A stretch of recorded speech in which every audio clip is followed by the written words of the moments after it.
Some plants can warn each other about danger without ever touching.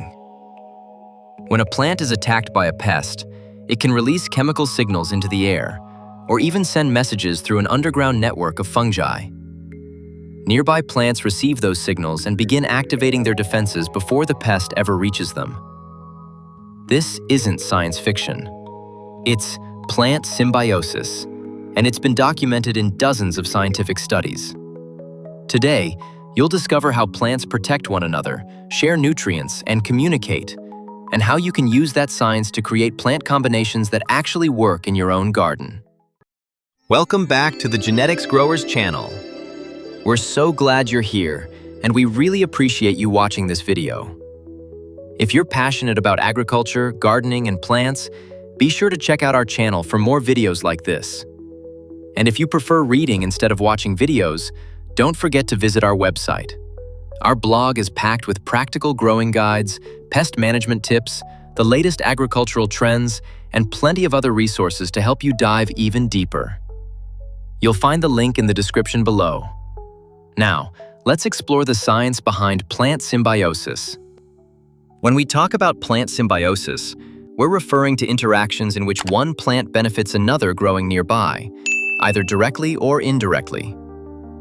In agriculture, this concept is also known as companion planting. These interactions happen mainly in three different ways. The first is allelopathy. Some plants release chemical compounds through their roots or into the air that influence nearby plants, for better or for worse. The second involves volatile organic compounds, or VOCs. These are chemicals released into the air that can repel pests, attract beneficial insects, or even warn neighboring plants that danger is nearby. The third pathway happens underground, through networks of beneficial fungi that physically connect the roots of different plants. These fungal networks allow nutrients and chemical signals to move from one plant to another. This isn't magic, and it isn't a coincidence. It's chemistry and biology, documented in dozens of scientific studies. One of the clearest examples of plant-to-plant communication comes from basil and tomatoes. A study published in 2024 found that when basil grows next to tomato plants, it releases volatile compounds that prepare the tomatoes to defend themselves more effectively. In other words, the tomato plant activates its defense mechanisms faster and more strongly when it's wounded or attacked by pests, simply because it's growing near basil. This phenomenon is known as priming, or defense priming, and it's one of the strongest pieces of evidence that plants can warn each other about danger, even though they don't have a nervous system. What's even more fascinating is that the neighboring plant doesn't have to be attacked to respond. It only needs to smell the chemical warning released by its companion to prepare for the threat before it arrives.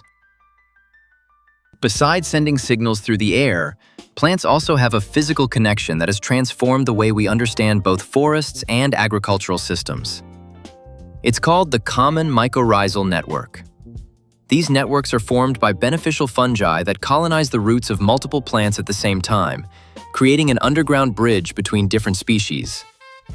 Through this network, a larger or more established plant can share carbon, water, and nutrients with a younger or weaker plant connected to the same fungal system. Researchers have also documented that when one plant is attacked by a pest, it can send warning signals through this underground network. Neighboring plants connected to the same fungi begin activating their defenses before the pest ever reaches them. Scientists have nicknamed this system the Wood Wide Web, a play on the term World Wide Web. And it's not something that only happens in forests. The same type of underground communication has also been observed in vegetable crops and smaller agricultural systems. Basil and tomatoes aren't the only well-documented example of plant interactions. There are several other companion planting combinations backed by identified scientific mechanisms. The first is the Three Sisters planting system, used for centuries by indigenous communities across the Americas. Corn, beans, and squash grown together. The corn provides a natural support for the beans to climb. The beans, through their symbiotic relationship with nitrogen-fixing bacteria, enrich the soil with nitrogen, indirectly feeding the corn. and the squash spreads its large leaves across the ground, reducing water evaporation and helping suppress weeds. The second example is marigold. Its roots release natural compounds that help reduce populations of harmful, plant-parasitic nematodes in the soil, protecting nearby crops. The third example, documented in studies from Asia, involves Chinese chives planted alongside tomatoes. The roots of the chives release chemical signals that stimulate beneficial soil bacteria, which in turn help suppress the bacteria responsible for bacterial wilt in tomatoes. The fourth example is the use of trap crops. This involves planting a strip of a species that pests prefer, drawing them away from the main crop. In all four cases, just like with basil and tomatoes, the biological mechanisms behind these interactions have been identified and confirmed by multiple scientific studies. How to apply this in your own garden? You don't need a laboratory to take advantage of plant symbiosis. You just need a good plan. First, increase diversity. Avoid large monocultures whenever possible and grow different species together or in nearby rows. Second, do your research before combining plants. Just as some plant pairings benefit each other, others can have negative effects.